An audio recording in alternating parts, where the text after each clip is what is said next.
Naglabas ng mga ebidensya ang Navotas Police para patunayang hindi nila tinorture ang dalawang lalaking inaresto sa kasong murder. Pero naninindigan ang isa sa mga inaresto. Ginulpi sila at set up lang umano ang mga ipinakitang ebidensya ng mga pulis. Nasa frontline ng balitang yan, si Carrie Cator.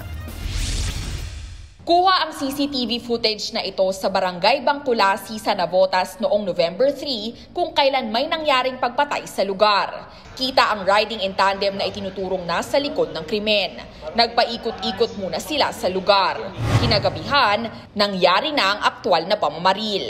Napatay ng riding in tandem ang dalawang lalaking nasasangkot umano sa ilegal na droga. Ayon sa Navotas Police na aresto na nila ang gunman na kinilalang si alias Mark at rider na si alias Oliver. Pero mariing itinanggi ni Mark ang paratang. Ginulpi umano sila ng mga pulis para pumirma sa ginawa nilang extrajudicial confession. Ipinakita pa ni Mark ang sugat sa ulo niya na mula raw sa mga nanakit na pulis.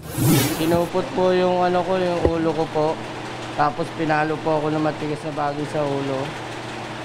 Tapos po sinakal po ako ng panbel. Sa tindi pangaraw ng pagkakapalo sa kanyang ulo, nawalan ng malay si Mark. Nangyari yung pagpalo sa iyo bago mo pirmahan. Opo. 8 pulis ang inireklamo ni Mark. 4 na staff sergeant, 1 master sergeant, 1 corporal at 2 patrolman. Kasama sa inirereklamo ang investigador sa kaso na si Police Master Sergeant Sammy Landeral. Itinanggi niya ang alegasyong tinorture nila sina Mark. During extrajudicial confession is very maluwag, ma'am. May pagkain, kape, hindi wala pong sa kanya. Parang nagkikwentuhan lang kami. Ayon pa sa hepe ng Navotas Police, diversionary tactic lang ito ni Mark para mapawalang sala sa double murder case. It's a form of harassment sa ating mga pulis. Kung palalabasin kasi na tinorture to at sinabi na sinupot, so mabaliwala yung lahat ng mga sinabi niya na una. Ito ngayon yung mga nag-utos sa kanya, mabaliwala na rin.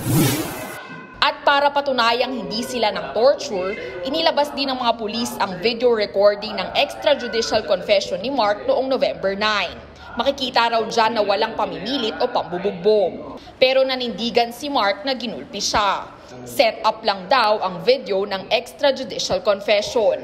Pinagsuot pa nga raw siya ng sombrero para maitago ang sugat sa ulo. Sana po malagot din po sila kasi halos mamatay-matay na po ako sa ginawa nila, ma'am. Handa naman daw ang mga sangkot na pulis na sagutin ang reklamo. Nagbabalita mula sa Frontline, Carrie Cator, News 5. Mga kapatid, Cheryl Hosing po. Maging maalam at may pakialam sa mga napapanahong issue at headlines. Mag-follow at mag-subscribe na sa social media pages ng News 5.